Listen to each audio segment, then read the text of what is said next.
십자가에서 예수께서 죽으신 이유도 계시지만 예수님이 장사되고 부활하심으로 말미암아 가지고 우리에게 담보가 되셨다는 거예요. 보증이. 그게 굉장히 중요하다는 거죠. 아브라함이 언약을 갖다 받지 않습니까? 근데 언약의 성취는 바로 이삭이잖아요. 그 이삭으로 말미암아 가지고 아브라함은 믿음의 조상이 될 수가 있었단 말이죠. 다시 얘기해 가지고 예수님께서 다시 살아나신 그 사실은 우리에게 있어서는요, 새로운 세계가 열리는 거예요. 새로운 세계가 열리는 거예요. 이 세상이 아담이 처음에 범죄함으로 말미암아 가지고 죄라는 마귀가 세상 가운데로 들어왔단 말이에요. 근데 말로는 세상이라고 하지만은 마귀가 우리 심령 가운데서 역사할 수가 있었다라는 거예요. 세상이라는 건 바로 쪼개서 보면은 결국엔 나걸랑요, 나. 근데 조금 넓히면은 악한 교회가 세상이에요. 악한 교회가. 왜 제가 이제 성경을 보는 이유가 뭘까라고 생각을 해봤는데, 그 이유 중에 한 가지가 성경은 하나님의 말씀이고 성경을 통해서 하나님의 마음을 알 수가 있다는 거예요. 하나님의 마음을 모르면은 우리가 실질적으로 하나님을 어떻게 믿어야 될지를 모를 거 아닙니까? 하나님의 마음을 모르는데 어떻게 그분에 대해서 사랑할 수가 있고 그분에 대해서 믿을 수가 있겠냔 말이에요. 마귀는 곧 거짓된 영이고 그 입에서는 진리가 나올 수가 없고 거짓말을 할 수밖에 없어요. 마귀는. 근데 그 마귀가 너무나도 교묘하게 사람을 속이는데 어떻게 속이느냐, 11조에는 30배, 60배, 100배의 축복을 받는다는 거예요. 근데 마태복음 8장이나 13장에 보면은 30배, 60배, 100배나 100배나 60배, 30배라는 거는 좋은 씨에 뿌려졌을 때나 30배, 60배, 100배의 열매를 맺는 거거든요. 근데 사람들이요, 여기에서 띄어가지고 또 저기에서 띄어가지고 양념을 한 것을 더 잘 믿으라는 거예요.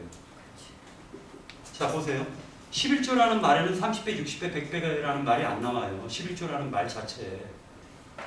그리고 좋은 씨를 뿌렸을 때 30배, 60배, 100배가 맺어지고 씨를 갖다가 네 군데의 밭에 뿌렸단 말이에요. 씨라는 거를. 가시떨기나무에 또 뿌려졌고 얕은 돌짝밭에도 뿌려졌단 말이에요. 근데 결실을 맺지 못했잖아요. 근데 좋은 밭에 뿌려졌더니 30배, 60배, 100배의 열매가 맺어졌단 말이죠.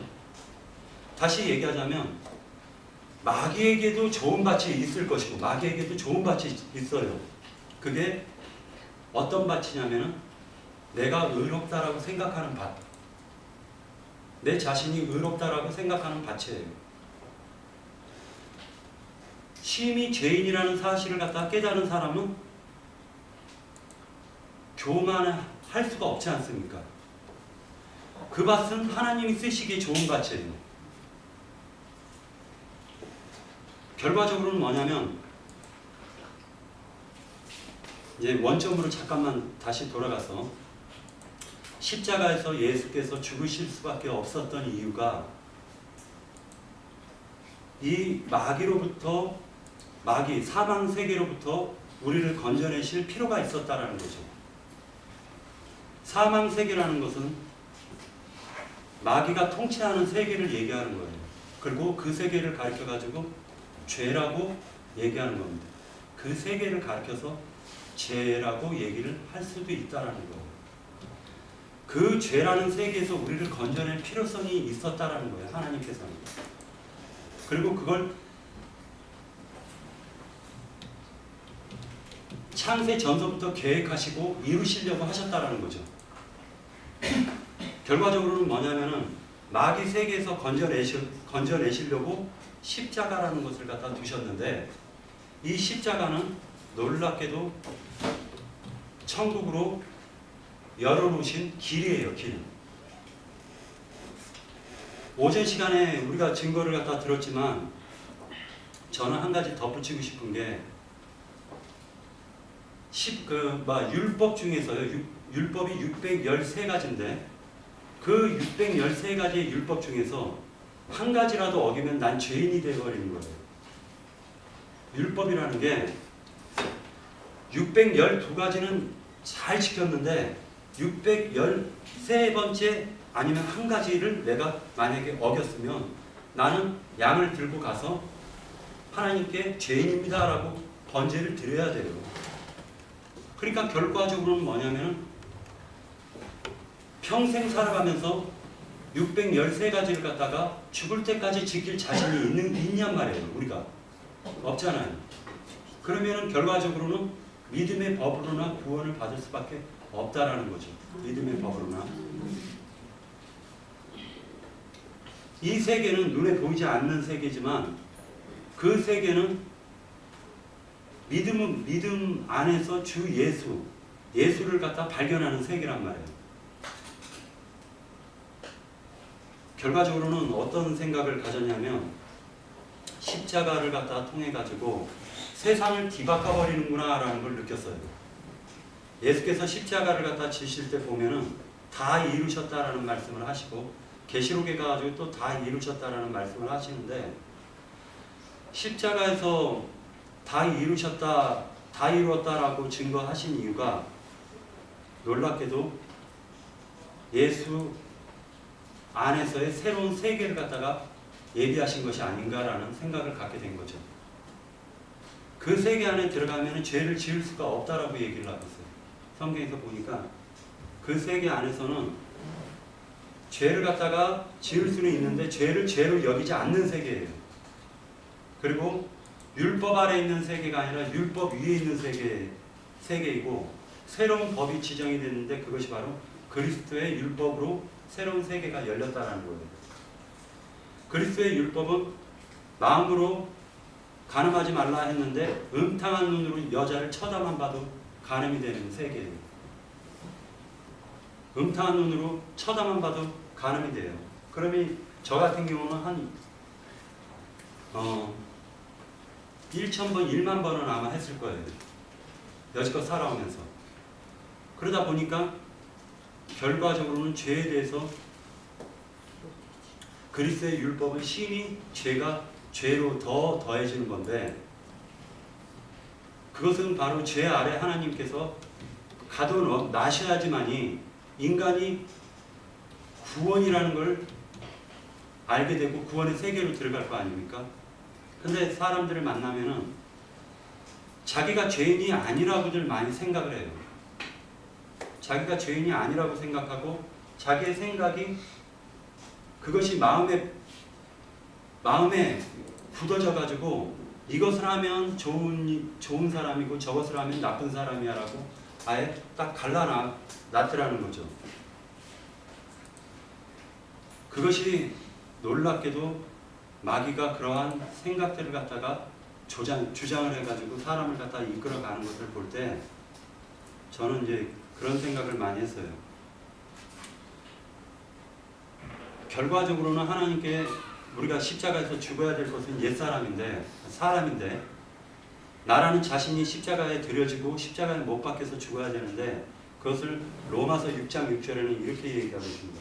우리가 알거니와 우리의 옛사람이 예수와 함께 십자가에 못 박힌 것은 죄의 몸이 죽어 다시는 우리가 죄에게 종로를 타지 아니하려 함이니라. 근데 놀랍게 옛사람이라는 말이 딱 들어갔걸랑요. 6장 6절에 보면 로마서 6장 6절에 옛사람이라는 말이 들어갔고 그리고 난 다음에 한편으로는 새사람이라는 말이 나오는데 이 옛사람이 옛자아를 얘기하는 겁니다. 옛자아. 새번역 성경인가 현대인의 성경인가 거기에서 번역을 이 부분을 옛자아라고 얘기하더라고요. 근데 저는 옛자아라는 말 표현보다도 옛사람이라는 표현이 더 정확한 것 같아요. 옛사람이라는 옛자아가 죽는 것도 죽는 거지만은 성경 말씀대로 여기 이제 로마서 6장 6절의 말씀대로 그냥 옛사람이 예수와 함께 십자가에 죽어야 된다 라고 보는 거예요. 이 말씀을 갖다 보면서 뭐를 느꼈냐면은 율법이라는 남편한테 내가 죽지 남편한테 내가 죽건 율법이 죽건 둘 중에 하나는 죽어야지 율법이 이루어지거든요. 예를 들어서 율법도 살아있고 죄라는 놈이 살아있고 그 다음에 나도 똑같이 살아있으면은 하나님을 믿으면은요 그게 바로 불이 불법이 돼요. 율법에는 그 사람이 하나님을 믿으면은 간음한 자가 되는 거예요. 간음한 자. 그러니까 결과적으로는 죄라는 마귀, 율법으로부터 내가 죽건 율법이 죽건 둘 중에 하나가 죽어야지 결혼을 해도 그게 죄가 될 수가 없어요. 그러니까 결과적으로는 이 세계 안에서 내가 살아가는 동안에 율법에 대해서 내가 죽지 않으면은 하나님을 믿어도 그것이 마귀가 그것 꼬투리 잡아가지고 결국엔 자기 마귀 세계로 또 끌고 갈 수가 있걸랑요. 그러니까 결과적으로 이 말은 옛사람이 십자가에서 죽어야 돼요. 그래서 내가 죽으면 안 되잖아요. 하나님의 뜻이 이루어질 수가 없단 말이에요. 그러니까 옛사람은 하나님이 죽이시되 새 사람을 갖다 주지 않으면은 이 말씀이 성립이 안 돼요. 십자가의 도라는 게 성립 자체가 안 되더라고요. 결과적으로는 어떤 생각을 가졌냐면 사람의 겉사람을 하나님은 죽이시고 심판해야 돼요. 그 겉사람은 심판을 안 하면은 하나님은 공의의 하나님이 되지 않고 불의한 하나님이 되시기 때문에 그 겉사람, 옛사람을 갖다가 꼭 심판을 하셔야 됩니다. 그리고 하나님이 새로운 새 사람을 갖다 나한테 주지 않으면은 구원이라는 게 그리고 십자가의 도가 이루어질 수가 없더라는 걸 느꼈어요. 네, 여기까지만 하겠습니다.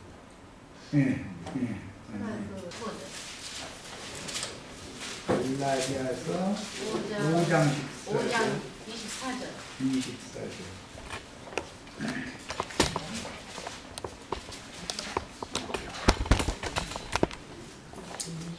그리스도 예수의 사랑으로는 육체와 함께 그 정욕과 탐심을 십자가에 못 박았느니라.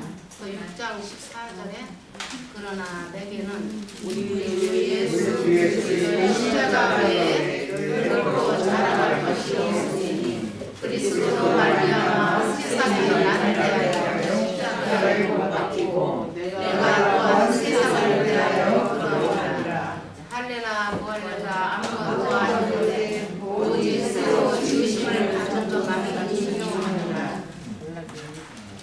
말씀까지 좀 생각이 나서 말씀드렸는데 여기서는 이제 그 앞에 그리스도 예수의 사람들은 내가 정의를 한 거잖아요. 그리스도 예수의 사람들은 육체와 함께 그 정욕과 탐심을 십자가에 못 박았느니라고 여기서 확실하게 말씀을 하시는데요. 그리스도 예수의 사람들은 육체와 함께 그 정욕과 탐심 십자가에 못 박았느니라 해서 이렇게 마음이 와 닿는 것이 주님의 사람이 아니고 이 말씀을 믿음으로 취하지 않으면 정욕과 탐심을 십자가에 못 박을 수가 없다는 걸 저도 알았어요. 왜냐하면 그 많은 세월 동안 주님과 함께 이렇게 살아왔지만 그 말씀이 응하기까지는 이 말씀이 내 것이 안 되면은 주님은 나를 위해서 죽으셨어. 이것만 알지 내가 주님과 함께 죽었다는 것이 와서 바로 박히지가 않더라고. 내가 함께 죽어야지 주님만이 죽어갖고 십자가 자랑만 해가지고는 안 된다는 것을 여전히 형제님 통해서 말씀을 들었는데 그래서 그 6장 14절에 15절에 보면 할례나 무할례나 아무것도 아니라도 오직 새로 지으심을 받은 것만이 중요하다고 했잖아요. 말씀으로 새로 지음을 받은 그 영만이 주님을 순종하고 따라갈 수가 있고 세상에 못 박힐 수가 있지. 내 속에 이제 두 사람이 살아요. 옛사람과 새사람이. 근데 새사람이 사는 만큼만 주님한테 순종할 수 있는 것이지 나라는 존재는 내가 지금 여기서 말씀을 다 들은다고 다 된 게 아니잖아요. 속사람과 새사람은 여전히 공존하고 살고 있어요. 그러니까 이 육이 끝나는 옛사람 장막이 끝나기 전까지는 두 사람이 계속 살고 있어요. 사람과 세 사람의 나중에 이제 얼마만큼 잘하냐에 따라서 먹히고 먹느냐에 따라서 이 말씀이 있거든요. 주님 말씀으로 우리가 많이 잘하면은 잘한 만큼 우리가 옛사람 때 하던 버릇을 놓을 수가 있다고 좀 느껴져요. 왜냐하면 제가 이런 것은 확실히 확신 있게 말할 수 있는 것도 있겠지만 또한 확실히 말을 하면 교만할 수가 있어서 말씀을 드리지 못하는데 어떤 부분에서는 주님이 알게 하신 것은 분명히 놓을 수가 있어요. 그걸로 인해서 그냥 너 놔라가 아니고 애기들한테도 장난감을 줄 때 좋은 거 가지고 있는데 그보다 더 좋은 걸 줘야 손에다 쥐어줘야 그걸 놓을 수가 있어요. 그거보다 못한 걸 주면은 놓지 않아요. 그건 저를 좀 보고 많이 느낀 거예요. 주님한테 많이 강구도 했고 이걸 주면 저걸 놓겠습니다. 저걸 주면 이걸 놓겠습니다가는 내 입으로 앵무새처럼 하는 것이지 참으로 주님이 거기에 대해서 그건 아니다라고 하시고 또 하시고 인치시는 말씀을 많이 하셨다는 것은 계속 인친다고 하는 것은 내 심령에 인을 쳐주시는 거잖아요. 근데 말로 인친다고 하는 것은 조금 너무 뭐라고 말할까 쉬울 수가 있어요. 근데 인친다는 것은 말로 교훈하는 것이 아니라는 걸 전 배웠거든요. 인칠 때는 도장으로 인을 새기는 것도 나무 도장도 가서 그 도장 파는 사람 보면 다 그걸 파내요. 그거 파낼 때 그 나무가 말을 하지 않아서 그런지 얼마나 아프겠어요. 우리가 나무로 주님이 볼 때 우리 심령에 그걸 새길 때 그게 팔 때마다 얼마나 아프겠어요. 그러면서 인이 새겨질 때 그 버릇은 주님 그거에 대해서는 주님이 십자가에서 정욕과 탐심을 못 박았느니라. 그것을 제가 조금 이렇게 느낌이 오는 것이 주님이 이것을 못 받게 하셔야 박아지는 것이지 내가는 박을 수가 없어요. 난 이거 받겠다 저거 받겠다. 난 이거 끝났어. 난 저거 안 해. 주님을 믿으면서 나는 이게 많이 변했어. 고쳐졌어. 주님 그 즉시에 넘어질 수밖에 없는 것을 저도 배웠어요. 조금 됐다 하고 나는 여기서 좀 은혜를 받고 좀 된 것 같은데 주님이 뭐 바로 넘어지게 길을 가다가도 딱 넘어지게 하는 것을 내가 인생 가운데 살면서 좀 배웠는데요. 그런 것들이 우리가 주님이 죽었다는 것은 우리가 입으로 주님이 나 때문에 죽었어가 아니고 내가 주님과 함께 십자가에 못 박고 그 못 박은 상태에서 이제 죽으면 장사가 되잖아요. 무덤 속에서도 또 장사가 되고 무덤 속에서 정말 죽었을 때는 아무 말 하지 않냐고 억울함, 분함, 원통함 그런 것도 내가 혼자 다 꿀떡 삼켜야 된다는 걸 뜨거운 감자라는 것을 저는 알았어요. 왜냐하면 뜨거운 감자는 제가 그런 시절이 있었거든요. 어렸을 때 살기 어려울 때 고구마가 주식이 됐을 때 그걸 먹고 나면은 너무 뜨거워요. 막 간까지 데울 정도인데 그걸 뱉어낼 수가 없더라고. 아까워서. 뱉어내면은 그건 버려야 되잖아요. 근데 그걸 내가 꿀떡 삼켰을 때 속이 너무 뜨거운 것을 느꼈는데 이 말씀이 그래요. 이 말씀을 삼키지 않으면 안 되는 말씀이 있었어요. 분명히 이거 말씀을 삼켜야 나한테 살이 되는데 그게 그 삼킬 때는 너무도 뜨겁고 아파요. 이제 그게 환경이라고 보잖아요. 그러나 그걸 삼키고 나면 주님이 어루만져 주심이 있어요. 너무 뜨거운 환경을 지나갔지만 여기 14절에 보면 그리스도로 말미암아 세상이 나를 대하여 십자가에 못 박히고 내가 또한 세상을 대하여 그러하니라. 주님의 말씀으로 인해서 우리가 십자가에 못 박히는 환경들이 오는 것이지 그냥 말씀 없이 환경으로 오지는 않아요. 이 말씀을 많이 이렇게 계속 보고 먹으면서 실제가 오는 것이지. 그래서 쓴나물과 아울러 겸하여 먹으라 했잖아요. 처음에 말씀이 달아요. 말씀 형제님 말씀하면 얼마나 달아서 막 형제님 말씀이 최고다 하는데 그 말씀이 이제 응하려면은 반드시 쓴나물을 겸해서 먹여야 되는데 쓴나물이 처음에는 나는 무슨 인진쑥 그런 거 뭐 이런 시장에 나가면 쓴나물 그런 걸로 생각을 했어요. 처음에는. 근데 환경이란 말이죠. 감당하지 못할 환경도 있고 내가 먹을 수 있는 환경도 있어요. 근데 이제 그거는 이제 나이에 따라서도 그렇잖아요. 아기 때나 이유식 먹을 때나 또 초등학교, 고등학교, 대학교 이제 어른들 먹는 음식이 틀리잖아요. 근데 이제 나이 먹어서는 그게 너무 된다 그럴까. 이렇게 익어서 먹는 것을 나이 드신 분들은 앵가는 것은 눈 끔찍도 안 하시는 걸 제가 봤어요. 그전에 우리 부모들도 보면은 살기 어려워도 혼자서 다 꿀떡 삼키는 걸 제가 봤거든요. 근데 주님이 이제 그런 걸 요구하실 때 참 많이 또 뱉어냈는데 주님은 끝까지 견디는 자는 구원을 얻으리라 그 말씀을 하셨을 때 또 내가 시편 105편에서도 보면 착고에 이렇게 묶여가지고 발이 묶여갖고 꼼짝달싹 없는 것을 주님이 했을 때 꼼짝달싹 할 수 없구나 했는데 말씀이 응하기까지라 내가 단련한 만큼 단련하기까지 주님이 하신다고 했을 때 그 말씀을 받으면 우리는 순종해야 된다는 것을 제가 배웠거든요. 그냥 그걸 쏟아냈던 날이 너무 많았어요. 나는 현재님도 아시지만 베드로 같은 성품이라고 좀 특출난 성품이라고 이렇게 남보다도 색깔이 더 두드러지게 그렇게 강한 성품인 것을 저는 좀 이 말씀을 읽으면서 많이 이렇게 알았거든요. 제 자신이 너무 조금 연한 것은 좀 연해야 이쁘거든요. 모든 사람이 품성이 부드럽고 연해야 이쁜데 제 성품은 너무도 톡톡 튀는 성품이었어요. 그런데 이제 주님이 그걸 알게 하실 때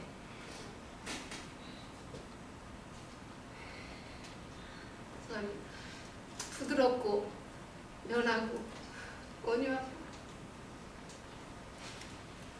그런 걸로 주님이 배우게 하시더라고요. 그런데 그걸로 배워지기가 너무 힘들었어요. 주님 앞에서. 근데 이제는 주님이 배웠다고 얼마 남지 않았다고 주님이 알게 하시더라고요. 지난 날들을 돌아보면 제가 너무 주님한테 세상을 너무 땡깡을 부린 것 같아요.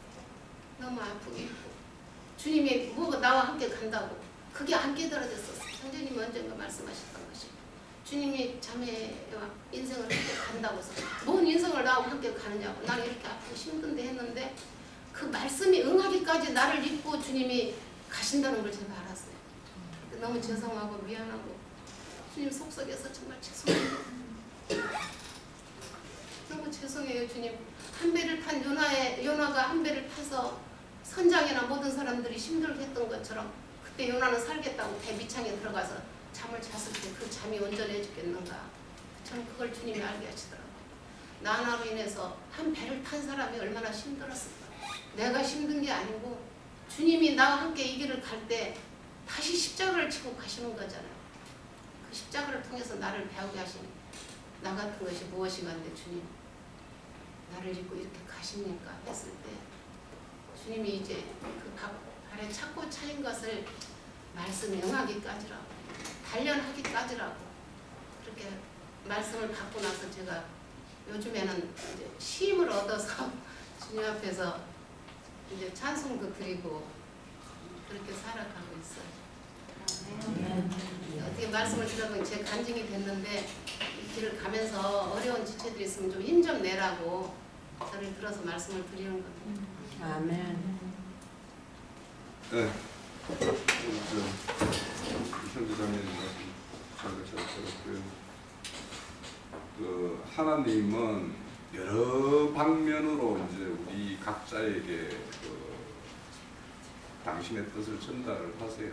그 어떤 분에게는 위로가 필요한 분에게는 위로를, 어떤 때는 매로 이렇게 하는데, 그런 하나님의 어떤 손길이나 뜻이 이렇게 전달돼 왔을 때 그거에 대한 반응이 어떤가에 따라서 이제 그 오전에 두 번째 시간 질문에 다윗에 대한 이야기가 많아졌었는데, 다윗이 왜 하나님 마음에 합한 자라고 하는가? 이 마음에 합한 자라고 하는 이유는 바로 그런 시그널이 딱 왔을 때 이거 나에게 어떤 뜻으로 전달하는 것다라고 이 뜻을 딱 알아먹고 그거에 딱 뜻 앞에 하나님 뜻 앞에 내 생각과 내 뜻을 딱 접는 것이 마음에 합한 자거든요. 그러니까 다윗이 딱 그런 사람이었어요. 그러니까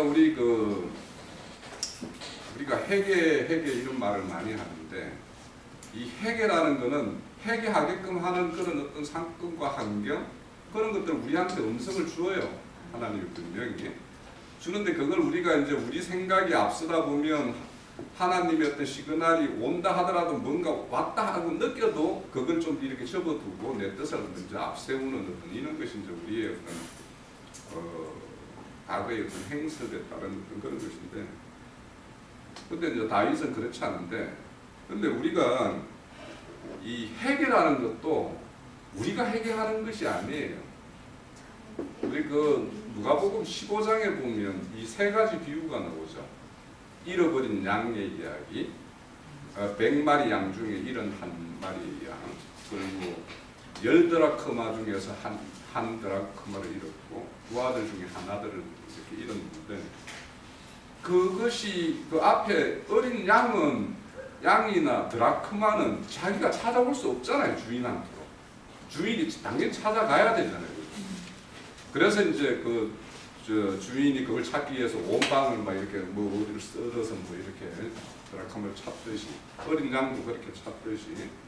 근데 이제 둘째 아들을 다시 돌아오게 할 때는 하나님이 그런 사건과 환경으로 이제 자기 모든 그 가지고 간 소유를 다 이렇게 뭔가 탕진하게끔 만들고, 또 어딘가에서 이제 자기 배고픔 채우기 위해서 어딘가를 좀 찾으러 갔더니 그 지업 열매까지도 그걸 안 주더라는 거 아니에요.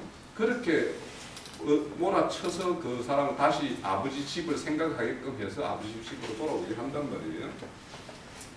그래서 이렇게 돌아오게 하는 것에 대한 어떤 내용이 좀 잘 증거된 데를 내가 두 군데를 아까 오전에 말씀드린 것 찾아보면 에스겔서 34장 11절 12절에 한번 가볼게요.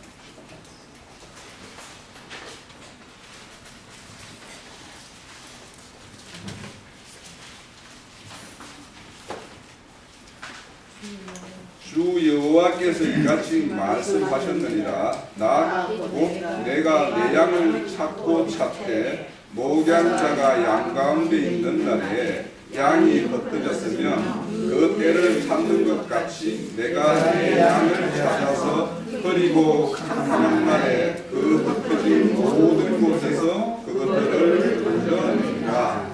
이렇게 하나님은 이 일을 하신단 말이에요. 그러니까 이런 양들을 이렇게 찾고 찾는 일에 하나님은 반드시 우리 사람의 또 이렇게 손길을 이렇게 활용을 해요. 그러니까 우리가 누군가가 내 주변에 어떤 사람이 느닷없이 뭐 이상한 말을 한다 싶으면 그 이상한 말을 왜 내 귀에 들게 하셨는가, 이런 것들을 한번 잘 생각을 해봐야 되는 거예요. 그리고 이사야서 57장 18절.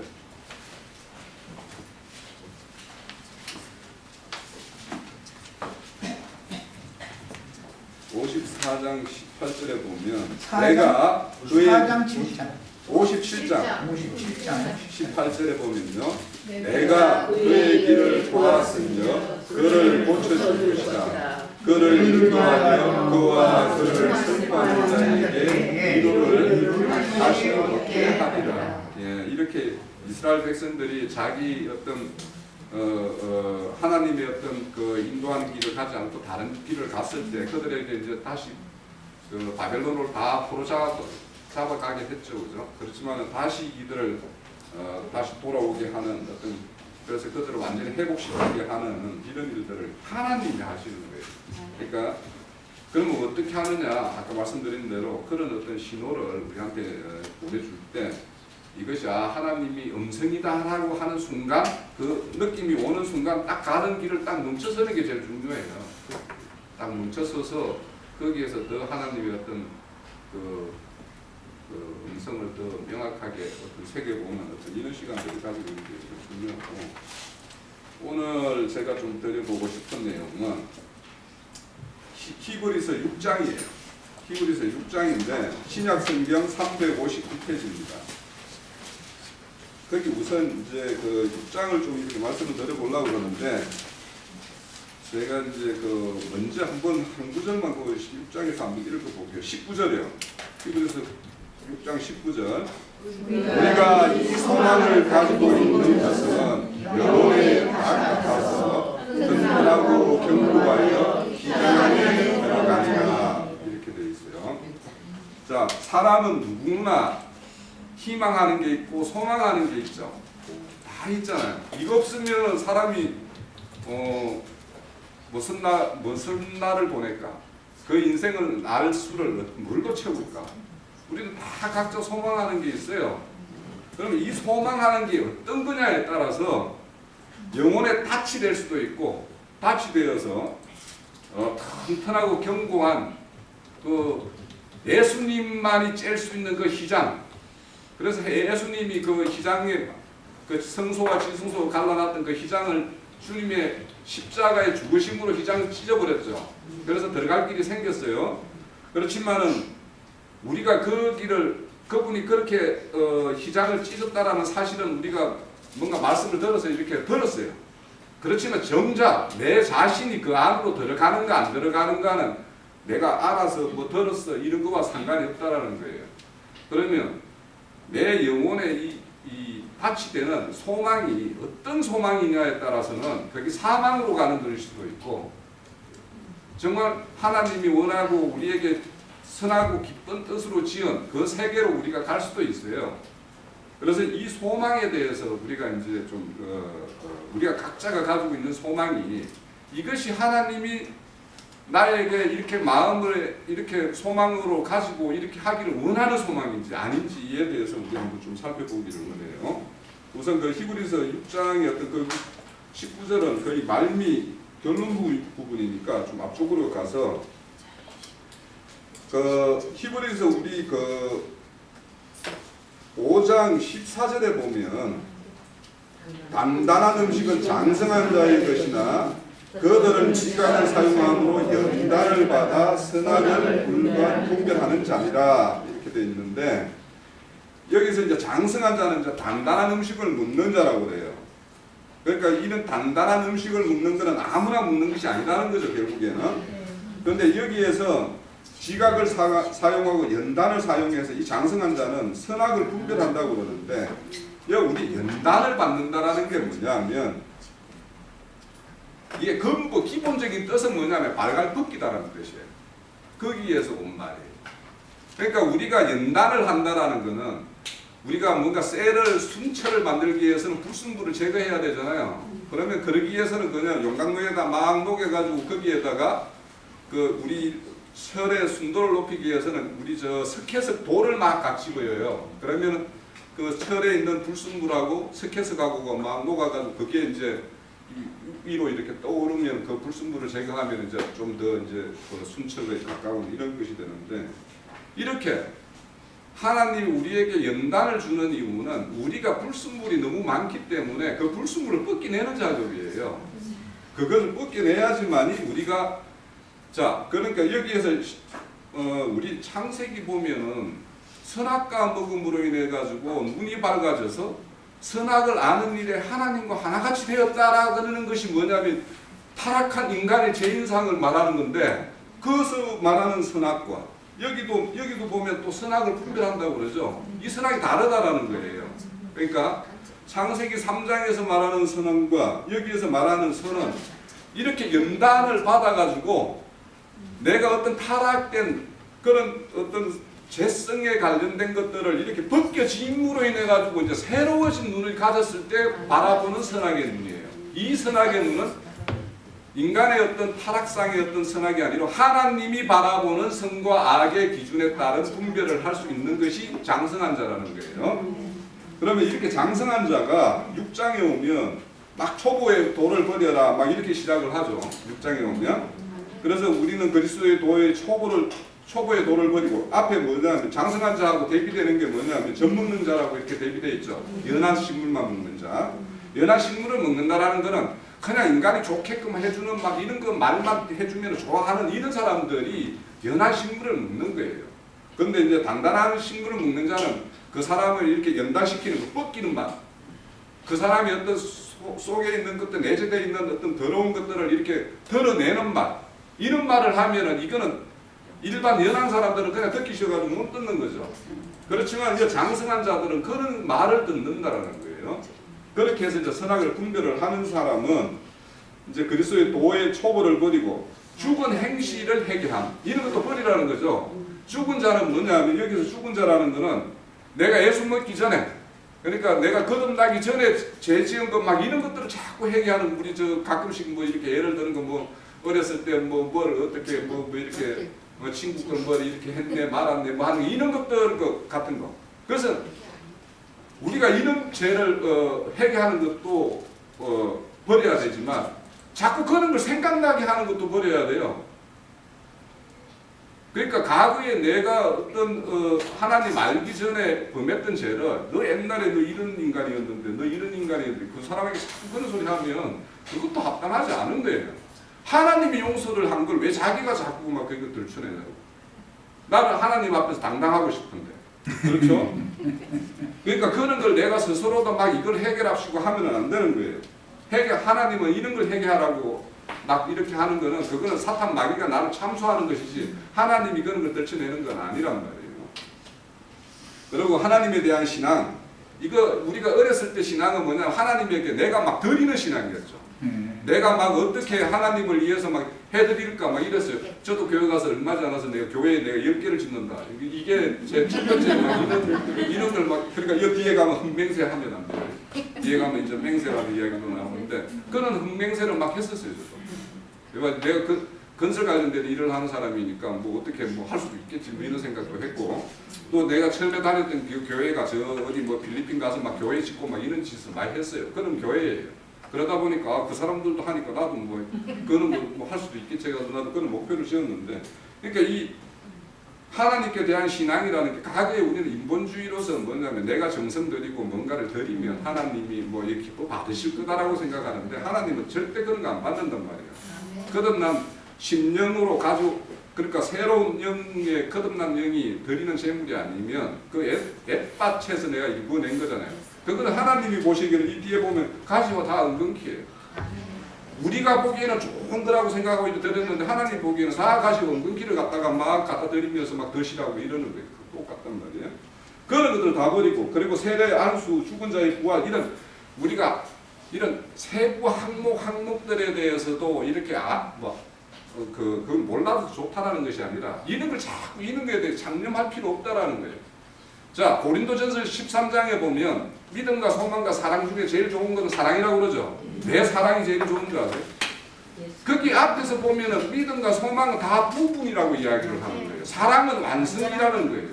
그래서 우리가 그런 것처럼 우리가 어떤 이런 안수나 이런 것들은 한번 거듭나면 다 완성되는 거예요. 세례나 이런 것들이. 그런데 이런 것들을 뭐 안수를 받았네 어쨌네 뭐 세례를 받았네 어쨌네 뭐 부활이 어쩌네 이런 이야기가 그런 이야기를 자꾸 하게 되면 교리적으로 가기 흐르기 때문에 그렇고 그래서 이런 것들 교회는 틀을 다시 닦지 말고 완전한 대로 가라 이렇게 돼 있어요. 근데 이 완전한 것이 뭔가 이제 이걸 알아야지 우리가 완전한 대로 나갈 거 아닙니까? 그죠? 네, 완전한 것이 무엇인지를 알려면 요 안전하다는 단어가 신약 성경에 딱 두 군 쓰여 있어요. 두 군데. 어디냐면 골로새서 3장 14절에 가보세요.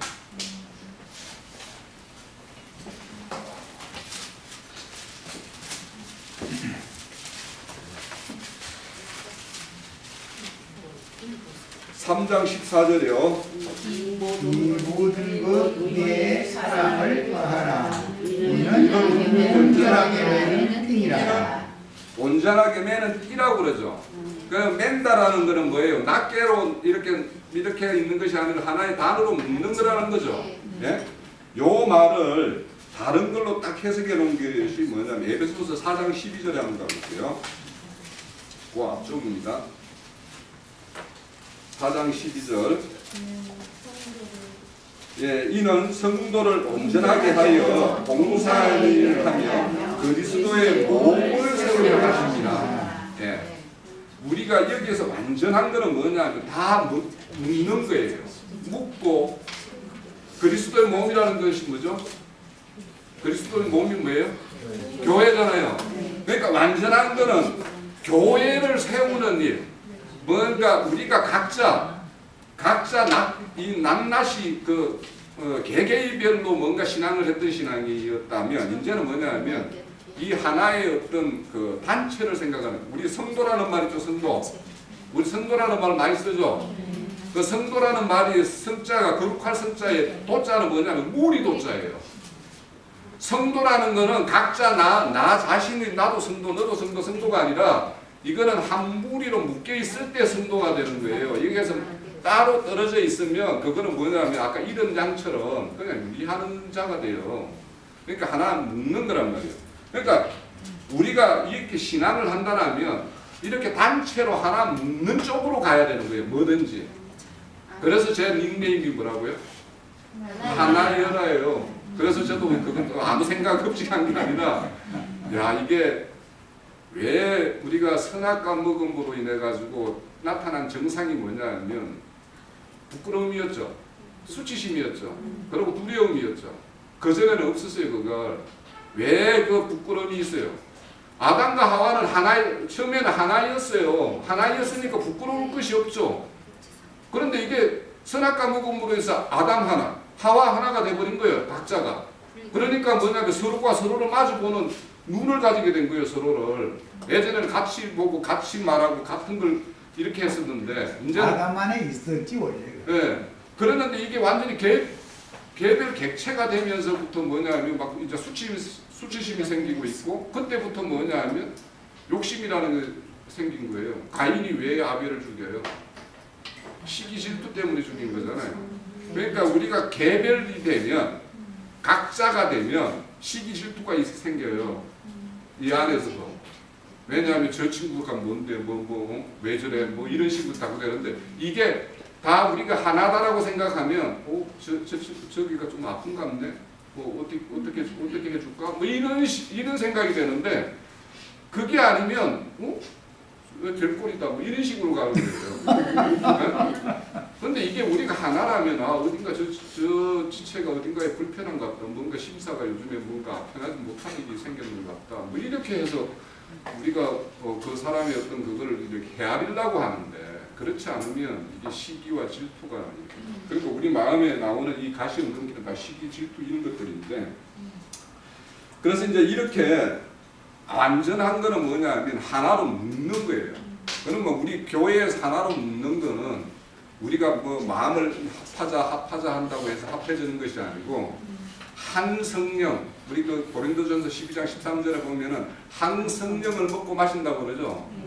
그런 것처럼 우리가 한 성령을 마신다라는 먹고 마신다라는 거는 한 말씀이에요. 내가 너희에게 이런 말이 영이요 생명이라고 그러잖아요. 그러니까 말씀이 영인 거예요. 그냥 말씀이. 그러니까 우리가 말씀이 영인데 그 말씀이 똑같은 말씀을 똑같이 이해하고 똑같이 그 말씀에 순종을 하면 하나가 되지 말라고 해. 오히려 하나가 안 되는 게 이상한 거예요. 그런데 우리가 뭐냐면 이렇게 연단을 안 받고 불순물을 가지고 있는 상태에서 그냥 이렇게 이런 말씀을 막 자기가 이렇게 들이키면 이거 다 어떻게 하냐면 자기 소견대로 이해를 해요. 내가 속에 있는 어떤 내 판단 기준 이런 거 있는 데다가 그 말씀을 딱 갖다 얹혀가지고 막 자기가 또 재해석을 해가지고 막 이걸 거야 저걸 거야 이런 식으로 그렇게 하면은 결국에는 선악의 분별이라는 게 하나님이 바라보는 눈에 의한 선악이 아니라 내가 바라보는 내가 좋게 여기는 것은 선이고 내가 악하다고 여기는 건 악으로 가요. 그러면 우리가 진리와 비진리를 이야기할 때 이 진리라는 거는요. 이 성경에서 말하는 진리는 인간의 상식에 반하는 거예요. 비진리고 사람의 귀에 달콤하게 들리고 뭔가 끌리는 거는 뭐냐면 우리 이성에 이해가 된다라는 거 아닙니까? 이성에 이해가 되니까 그게 뭐 달콤하게 들리는 거 아니에요. 그러니까 내가 어디 교회에서 듣는 이 말씀이 세상 사람이 와서 툭 들었는데도 또 오늘 옳은 말씀 하시대 이러면은 안 되는 거예요. 그거는 안 되는 거잖아요. 그게. 그러니까 이 진리라는 거는 상식에 반하는 비상식이에요. 어째 보면. 그래서 사람들은 이렇게 뭐냐면 진리가 이렇게 증거되면 이거는 세상 사람들이 왜 우리 요즘에 계속 나누는 것처럼 왜 선하게 살아야 되고 뭔가 뭐 이렇게 좋은 일 하면서 살아야 되고 이런 것이 좋은 것이지 그게 인간의 상식이잖아요. 상식이에요. 그렇게 살아야 돼요. 그런데 그렇게 사는 것이 그 사람들이 보기에는 이게 선이고 좋은 것이지만 하나님이 보시기에는 그게 악한 것일 수 있다라는 걸 우리는 알아야 되는 거예요. 왜냐하면 그걸 갖다 내놓고 내가 그냥 뭔가 드리고는 기대하는 바가 아무것도 없어요. 다 뭔가를 그런 어떤 세상 사람들의 어떤 그런 선과 악이라는 것을 할 때 최소한 내가 세상 사람이 어딘가에 뭔가 선행을 하고 구제 사업을 하고 남을 도와주는 일을 하면 남에게 막 몰래 하지만 자기 스스로 뿌듯해 할 거 아닙니까? 자기 혼자는 자기가 알잖아요. 자기에게 영광을 돌리고. 그렇죠. 그러니까 남들에게는 그것도 어찌 보면 남에게 알리지 않는 그거까지 챙기는 거일지도 몰라요. 뭔가 남을 알게 하면은 좀 이렇게 세상 사람이 약간 속돼 보이고, 자부심이 더하지. 네, 속돼 보이고, 그것도 남에게까지 알리지 않고 하면 남들이 더 부르러 보니까 그거까지 챙겨 먹으려고 남에게 안 알릴 수도 있는 거예요. 네? 그런 것처럼 우리가 이렇게 하나님의 앞에서 우리가 드려지는 것이다, 좋은 것이다, 이런 것들에 대해서는 우리가 여러 방면으로 생각을 해봐야 돼요. 아, 이 시간이 너무 많은데. 그냥 요 8절까지만 볼게요. 그런데 이렇게 한번 빛비침을 받고 성령을 맛보고 이렇게 한 사람들이 4절 5절입니다. 하나님의 선한 말씀과 내세의 능력을 맛보고 이렇게 타락한 자가 있다라는 거예요.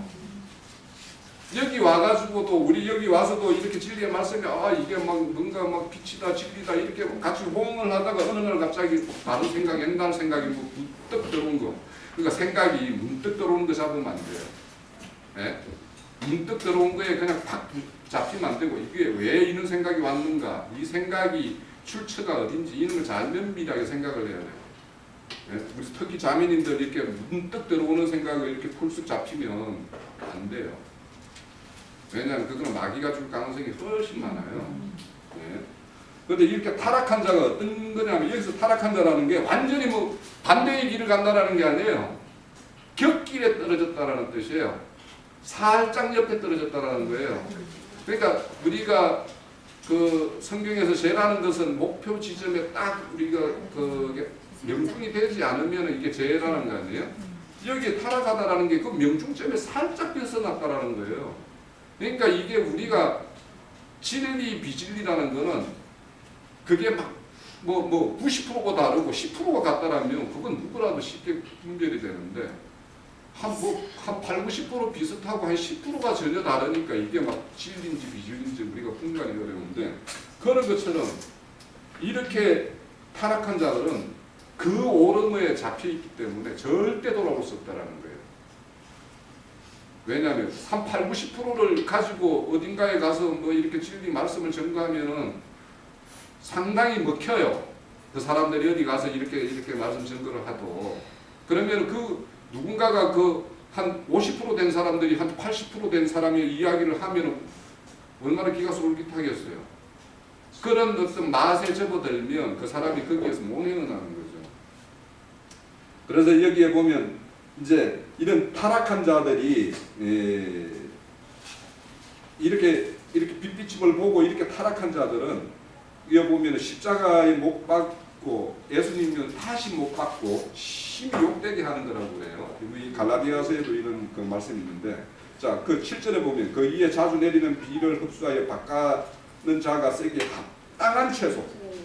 그러니까 이 합당한 채소가 뭔지 이제 이게 또 이제 문제예요, 그죠? 네? 그래서 우리가 합당한 채소는 뭐냐? 우리 창세기 1장에 보면 셋째 날 보면은 물이 이렇게 한쪽으로 모이고 묻이 드러나죠. 묻이 드러난 그 묻채는 씨 맺는 채소와 씨가 진 열매나무가 이렇게 자라죠. 그런 것처럼 이제 그런 어떤 채소가 나야 되는데, 이 누가복음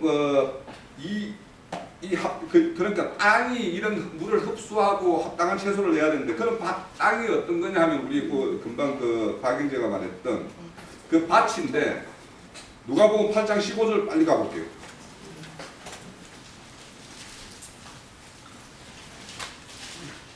8장 15절에 보면 좋은 땅이 있다는 것은 착하고 좋은 마음으로 말씀을 듣고 지키어 인내로 결실하는 자라 그래요.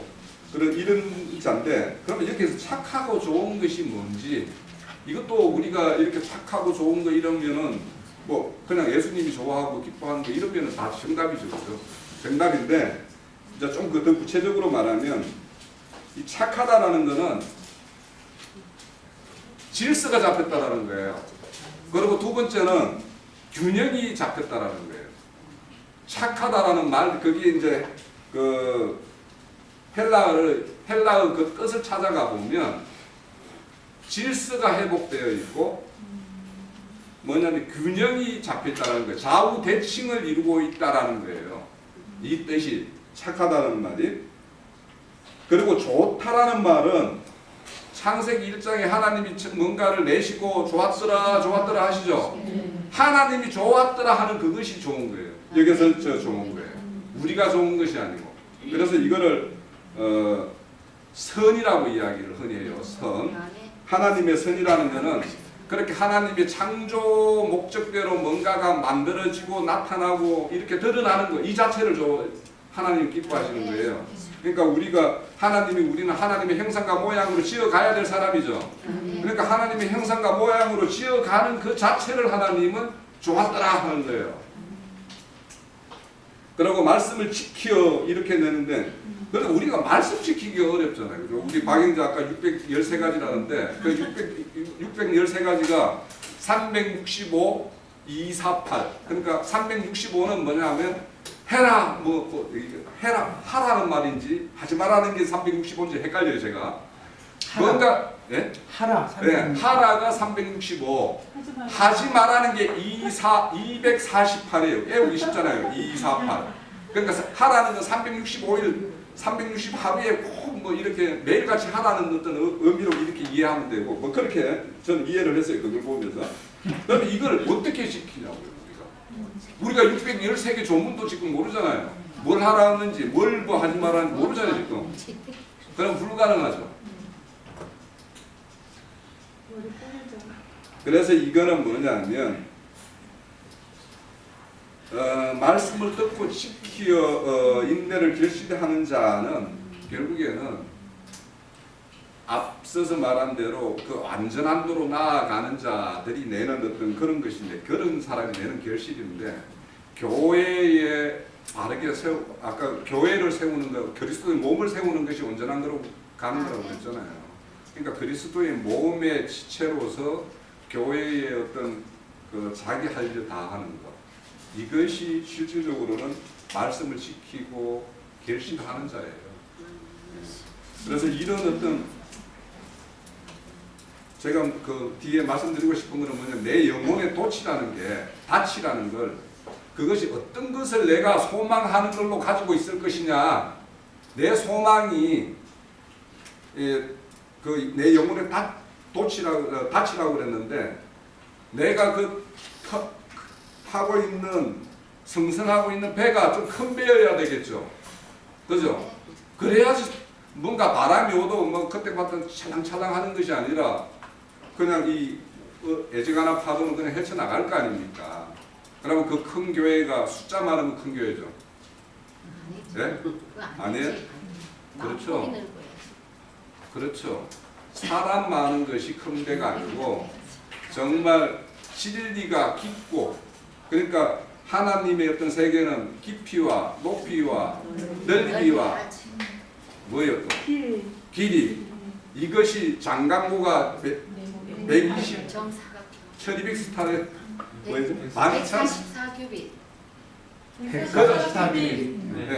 그런 어떤 큰 배가 이루어져 있는 그런 말씀 세계가 열려 있는 그 교회가 큰 교회죠. 그죠? 그러니까 인간에게 귀에 좀 이렇게 듣기 좋은 이야기 해주는 거는요 조금 바라보면은 금방 그 말씀에 흔들려요. 그렇지만 하나님의 어떤 진리의 어떤 큰 높이와 깊이 그 어떤 세계를 넓게 펼쳐 있는 그런 말씀 세계에 의해서 내 생각과 마음이 그걸로 인해서 조성되어 있으면 애지간한 거 작은 거는 그냥 하고 웃고 넘어갈 수 있는 거예요. 네. 그래서 우리가 그런 영혼의 닻을 다는 항해하는 그런 교회의 배가 돼야 되고 그 배에 우리는 각자의 어떤 성성한 사람으로서 자기 일을 다 하면 이런 좋은 열매를 결실을 얻겠죠. 네. 흔히 기도를 하는 걸 보면은 그 사람의 신앙이 어떤 신앙인지 알 수 있고 신앙의 수준이 어디에 이르렀는지를 알 수가 있어요. 기도를 들어보면 알 수 있어요.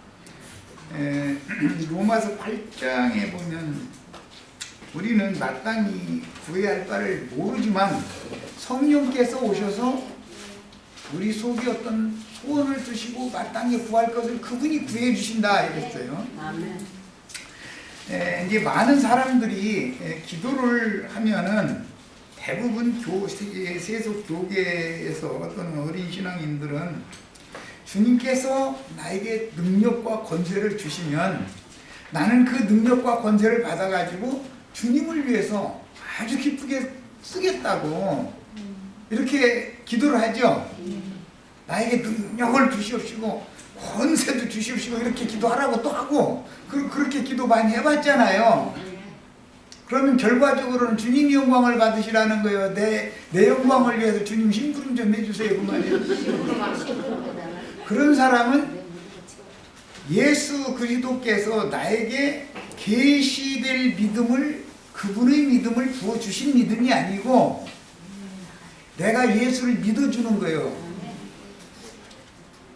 지금까지 우리 예수 믿어드리느라고 수고 많이 하셨죠?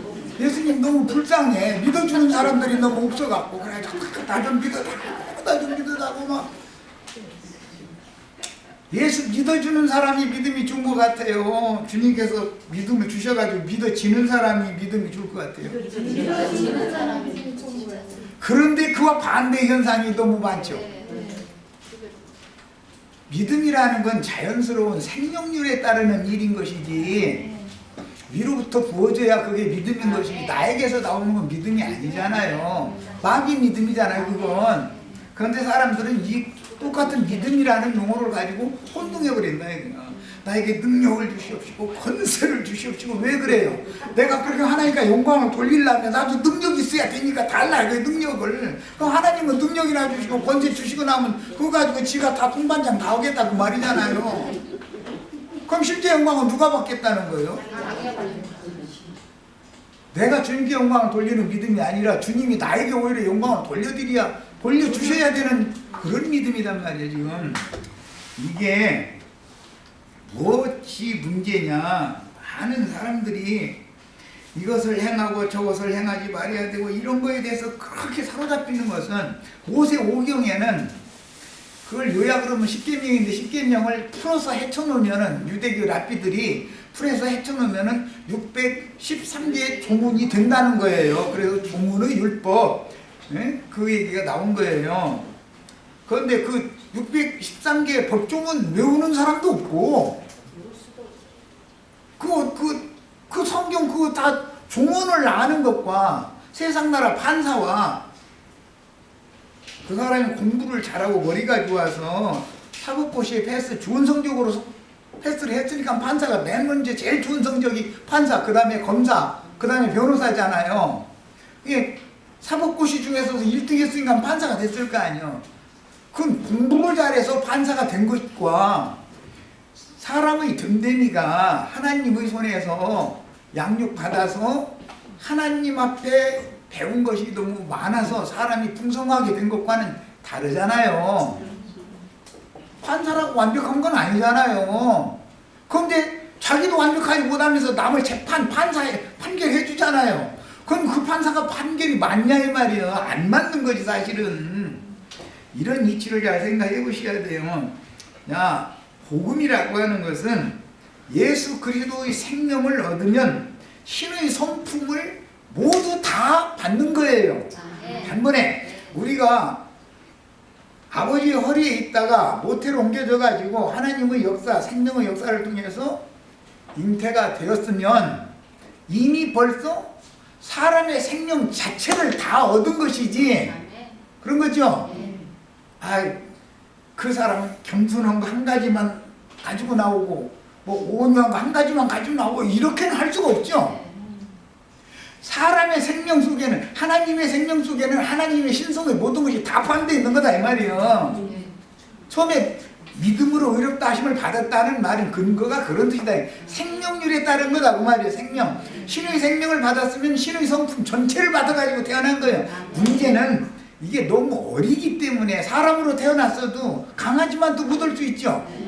강아지는 뭐 장바구니 물고 다녀도 심부름도 해주는데 깐나니게 더워가지고 날마다 전 내놔라 뭐 오줌 쌌다고 울어 퍼대고 앉았고 뭐 전 내놓으라고 울어 퍼대고 앉았고 강아지한테 못 오잖아요.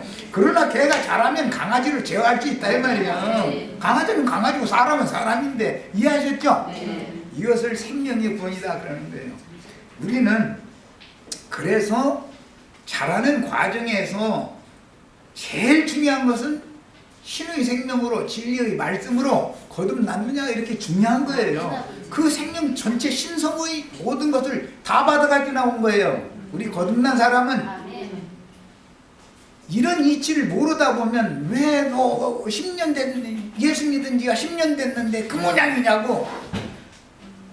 그럼 어떻게 하라겠어요? 목사님이나 잘하셔. 이래야 된단 말이에요. 그런데 진리를 모르면은 맞아 내가 잘못했어 이러면은 목사님이나 잘하셔. 당신이 나를 아무리 정죄하고 판단해도 나는 이미 하나님 앞에 의롭다 하심을 받았어. 걱정 마. 내가 좀 생명이 너무 어리다 보니까 육신의 생각에 떨어져서 좀 쓰러졌다가 일어났는데 쓰러졌을 때 나는 은혜를 더 크게 받은 사람이야. 당신은 쓰러져 본 적도 없기 때문에 지금 내가 어디에 와 있는지 당신 알도 못해. 당신하고 나하고 세계가 달라. 이렇게 해야 된단 말이야. 이해되셨어요? 당신은 육신의 인간의 세계의 인간의 눈으로 함부로 판단하지만 나는 당신이 사는 보는 그런 관점 이걸 벌써 초월해버린 사람이야. 말도 같지 않고 하지도 마라. 이래야 되는 거야. 이게 믿는 사람이에요. 속으로만 그랬지 겉으로 못. 오늘부터는 그렇게 시라고. 오늘부터는 저런 시간 이후로는 하나님께서 그분의 생명을 부어서 나를 거듭나게 하셨는데 하나님이 인간이 하나님의 자녀를 정죄할 수 있어요 없어요? 어? 인간이 지가 뭔데 목사니까 정죄해도 돼? 당신 속에 있는 그 죄성 뽑아내 주려고 꼭 이런다니까. 목사라는 인간들이 자기 속에 있는 죄성이나 뽑으라고 그래요. 넘기지 말고. 응? 그 죄성을 소멸시켜 주실 분은 내가 거듭난 생명이 자라면 자연히 사람으로 덕에 돼 있는 거야. 예수 그리스도 하나님의 생명으로 태어나면 생명이 사람은 자연히 하나님으로 사는 것이지 그 사람이 이래나 저래나 한다 해서 됩니까 그게? 복음을 어떻게 왜곡시키는지를 지금 설명해 드리느라고 그래요.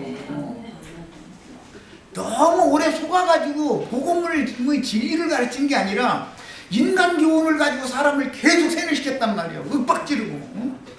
당신 왜 이러느냐 저러느냐 막 이러고. 아니 나야 어떻게 하거나 말거나 자기나 잘해. 왜 이렇게 말이 많어. 하나님 그래도 나는 사랑하신다는데 하나님이 사랑하신다고 하면 끝났죠? 목사님이 나한테 뭐라 하거나 말거나 그게 뭔 상관이 있을까 있는 거. 쓰러뜨렸으면 일으킬 분이 누구예요? 주님 나라올 거지. 그 사람이 인간이 내가 쓰러졌어. 그러면 나 일으켜 줄 거예요? 잘못 지적 올라오지 말고 내가 너무 가난해 힘들면 돈이나 좀 내라고 하지 말라고 그래요. 옳습니다. 쓸데없는 소리에 쌀 것도 없어. 그것은 은혜가 뭔지 그리스도의 생명이라는 것이 뭔지 성경이 말하는 생명을 풍성하게 얻는다는 말이 뭔지 자체를 목사님들이 모르고 있단 말이에요. 지금 무시하는 사람들이요. 생명이 뭔지 구원이 뭔지 모르고 있는 거예요. 인간이 누구를 어떻게 바꿔놓겠다고 사람이 사람 바꿔놓을 수 있어요 없어요? 없어요. 교도소 아무리 많이 지어놔도 사람 안 바꿔져. 세상 절대 안 바꿔집니다. 교도소 갔다 오면 더 나빠져. 딴 사람까지 그 병 올라버려. 교도소에서 도둑질하는 거 배워가지고 나오는 사람들 많다는 거예요. 그죠? 사기치는 거 교도소에서 배워가지고 나온다는 거예요. 교도소 많이 지어놓는다고 윽박 지른다고 가둬놓고 막 마음부터 한다고 세상이 좋아질 것 같아요? 그럴 것 같으면 예수님이 어디서 죽을 필요가 있어요? 없어요? 없어요. 교도소만 많으면 되지. 그죠? 복음을 구원이 뭔지를 너무 모르고 있는 혼동하고 있는 거예요. 답답해 죽겠어. 내가 보기에는 내가 이런 말하면 뭔 소리를 하는지 말이야. 그냥 못 알아듣겠는 소리만 한다 했다고. 짐승의 마음으로는 복음을 절대 못 알아듣게 돼 있는 거예요. 안 들리는 거예요. 이게 복음의 진리가. 구약 성경에 보면 이랬어요. 주님 앞에 선지자를 보내서 꾸중을 들으면 엎드려서 기도할 때 주여 주께서 선히 여기시는 대로 행하시옵소서 이렇게 기도를 하지 나에게 능력을 주시옵소서 막 그러면 앞으로 이런 소리 절대 않겠습니다. 이렇게 기도하는 구절 읽어본 사람 손 들어. 그럼 구절 읽어봤어요? 주님이 선히 여기시는 대로 쓰러뜨리게 생겼으면 쓰러뜨려야 되는 것이고 이렇게 해야 되겠으면 이렇게 해야 되겠는 하는 거 그건 주님이 알아서 이래요. 언제 쓰러져요? 나는 다 됐다. 나는 네 속에 있는 죄 빼내야 되겠어. 그러면 그 사람 벌써 하나님이 그 사람을 버린 거예요. 그게 하나님과 상관없는 사람이잖아 벌써. 나는 그를 불쌍히 여기고 그에게 자비를 베풀기를 원한다는 게 복음이죠. 세리 장녀 죄인들을 주님이 자비를 베풀러 오신 거잖아요. 긍휼히 여기서. 그런데 전에 전년이 장녀에 먹던 년요. 자기는 그런 상황이 안 됐고 그런 형편이 안 됐으니까 그 사람의 형편을 함부로 판단하는 것이지 그걸 감사를 해야죠. 주님. 정말로 나에게 저런 사람과 같은 그런 험악한 인생을 살지 않고 주님 앞에서 이렇게 오늘날 보존을 해주셨다는 게 이게 얼마나 감사한지 모르겠어요. 이래야 맞잖아요. 그래야 주님이 영광을 받죠. 그런데 그 아무개나 그 여자 막 전화통 불러. 옛날에 뭐 했다는 거냐 알았다. 이거 자기만 아는 줄 알고 다른 사람은 벌써 알고 있는데 벌써 알고 있지만 말을 안 할 뿐이지 그 사람 존재하면 안 되니까 자기만 아는 줄 알고 있어. 그냥 전화통 불러. 누가 그런 전화 해달랬어? 그 사람이 구원받은 사람이냐 이 말이야 그게. 오늘날 내가 예를 들어서 세상 말로 대가 없는 인생 살았다 그런 말 참 많이 하죠. 큰 실수 없이 잘 살았다 이러는데 대가 없이 살게 해주신 분에게 영광을 돌려야지 남 조금 대가가 있는 거 눈치챘다 해가지고 그거 전화통 불나게 해가지고서 그럼 자기는 그럼 그 사람의 지난 과거에 대해서 다른 사람한테 까발리면 그만큼 자기가 구원받아요. 자기가 하나님 앞에 버림받아요. 여기까지 마치겠습니다. 길게